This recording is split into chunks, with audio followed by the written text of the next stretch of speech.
Hi, so in this presentation, I'm going to be going over the legal definition of obscenity, and we need to be careful. We need to note that the legal definition of obscenity is different than the definition that we've been using throughout this class, where for us, the technical definition of obscenity is taboo words derived from sexual terminology, whereas the legal definition is different. It's, first of all, it's not restricted to language, but it's also, it's legal.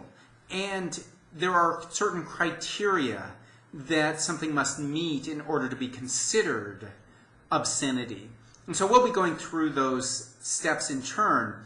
And I should also note that this has evolved quite a bit over the 20th century. So this is what we have today, but this wasn't always the legal definition of obscenity in the United States. So the first of the criteria is that step one, the average person applying contemporary community standards would find the work taken as a whole appeals to the prurient interest in sex. So there's a couple of terms that we should notice here. First of all, average person. So we're not talking about somebody who's particularly uptight or freaked out by sex, but the average person within the community, and that it has to appeal to the prurient interest in sex, right? So, just basically getting turned on by it.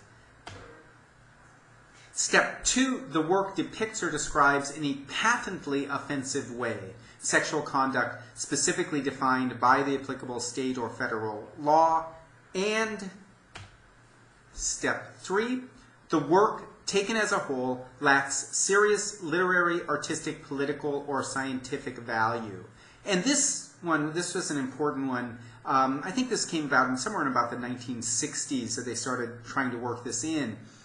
The idea is that they realized that certain works were perhaps prurient, appealed to the prurient interest, and were perhaps patently offensive. And yet, they had some value in society. And so the Supreme Court said, we don't want to restrict those. We don't want to censor those because they fall under freedom of expression. So, in other words, we have to judge it as lacking any serious literary, artistic, political, or scientific value. So, if it meets all three of these criteria,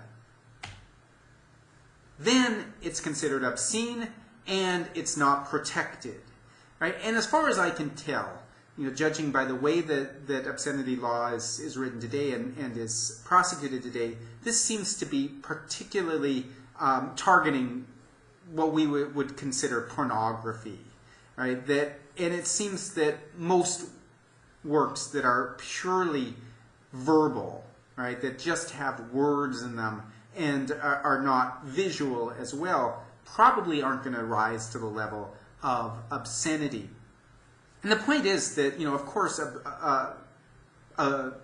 pornography isn't all illegal, right? Some pornography obviously is, and I think most of us would agree that, for example, child pornography should be illegal. But some pornography is accepted, but the point is that it's not protected, which means that the government can regulate it. And if it is used inappropriately or against certain regulations, then it can be prosecuted, it can be made illegal. So for example, you can't distribute pornography just wherever you want or to whomever you want. So there are laws against it, and it's not protected by the Constitution if it meets those three criteria, meaning that it's considered obscene.